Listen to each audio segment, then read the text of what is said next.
sci-fi movie, the diversity of the planetary system that we have detected. So the reality is way more diverse than anything we had in mind. We have this lava planet, this frozen planet, this super Earth, mini Neptunes. This is the reality of the diversity of the planetary formation.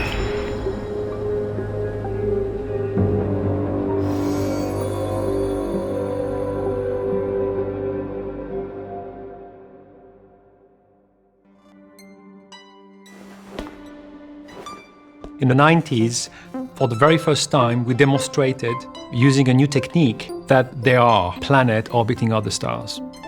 We found a planet orbiting a star called 51 Pegasi. That planet was about the mass of Jupiter, similar to our own planet Jupiter, but had a very short orbit, was essentially very close to the star, and then extremely hot. This is what we call the hot Jupiter. And that was the beginning of a long series of discoveries and what we call right now the exoplanet revolution.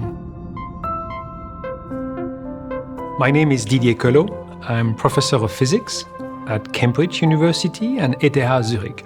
My main activity is to study planets orbiting other stars, try to understand how they look like, and eventually trying to find out whether there may be some planet with life as well. Science is everywhere in the society, and we should take any opportunity to bring science into life of everybody. When you have people interested by video games, if there is a little bit of a chance that through these video games, through this exercise of the gaming, and then I can sneak in and with a couple of minutes of interaction through the video games, I can maybe suggest some idea which is scientifically relevant, bring a little bit more knowledge into the society. Something which is great when you deal with what's called planetary science is you can essentially expect everything. We have learned in the past 30 years that the diversity of the planet are way more and way larger than the one we experience on the solar system. And assuming that there are so many planets and so many stars in the universe, it's very likely that there exists plenty of planets like they created for the game. Jarillo 6 is the first planet you meet in Onkai star rail, covered by harsh hurricanes and snow. The planet has been covered by snow for hundreds of years. Snow almost killed the civilization there. And people on the planet somehow managed to maintain only one city with the help of a special energy. When you talk about a planet that is frosted, and we know that in the past of the Earth, we may have encountered this very special situation where the Earth was like a snowball. When you're dealing with a frozen planet, there's a lot of possibilities. First, you have to realize that the gas, if you cool it down enough, like carbon dioxide, will become icy and frost.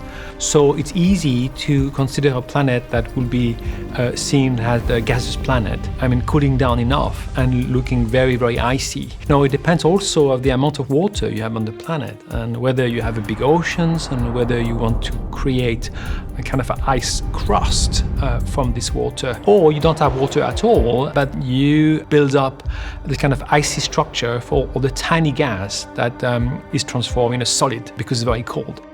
So what matters here is the temperature. You have to cool down the temperature, so you should not get too close to the star. If you're too close to the star, it doesn't work.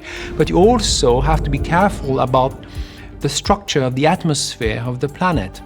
I take an example like Venus. Venus is full of carbon dioxide, and that warms the planet. It's a greenhouse effect.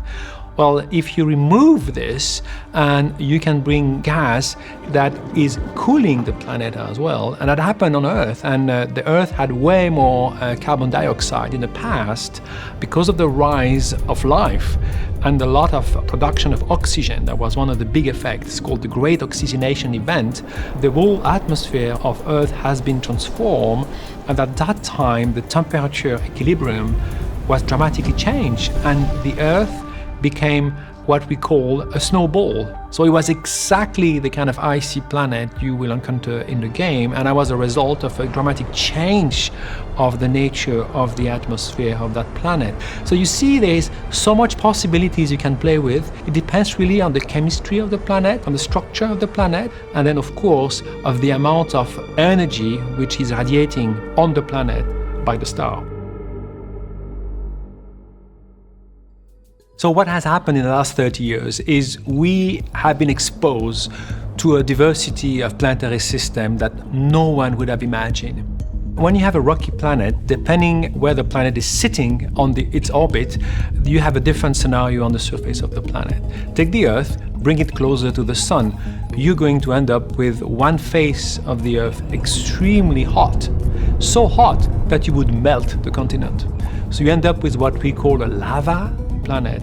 Now, another case is you can imagine you take the Earth and you make it much bigger than the Earth. Not one Earth mass, maybe 5-10 times the mass of the Earth. And you have a lot of carbon as well. So you have all this carbon on the planet, and then you have this higher mass.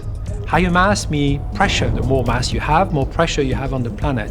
When you combine the carbon and the pressure, you create diamond. It's exactly how you create diamond on Earth. So this kind of a very massive planet, you could imagine they should be full of diamond. Astronomy is a wonderful topic for research because we are studying a specific element, which is the universe.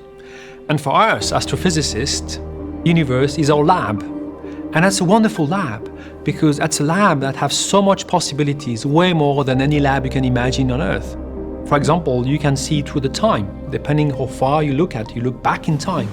You can look at objects which are just impossible to reproduce, like a black hole, which is an infinite point where everything is attracted.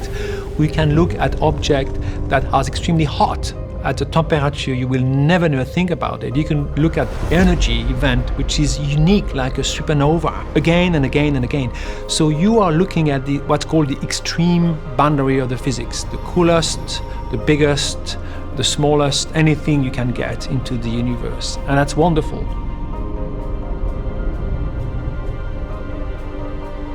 Possibly one of the biggest questions of the humankind is there any life outside the solar system?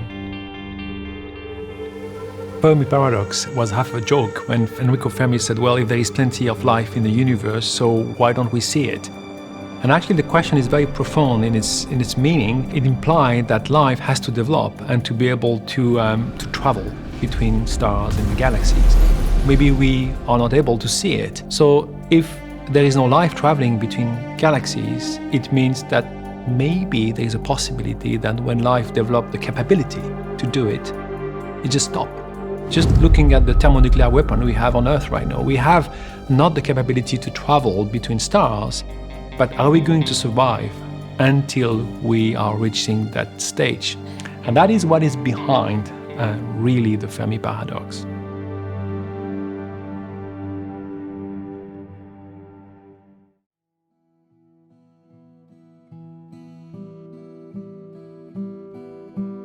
Life may be common in terms of being started on other stars, but the development of life leading to a species that would be able to lift off from its planet may be extremely rare.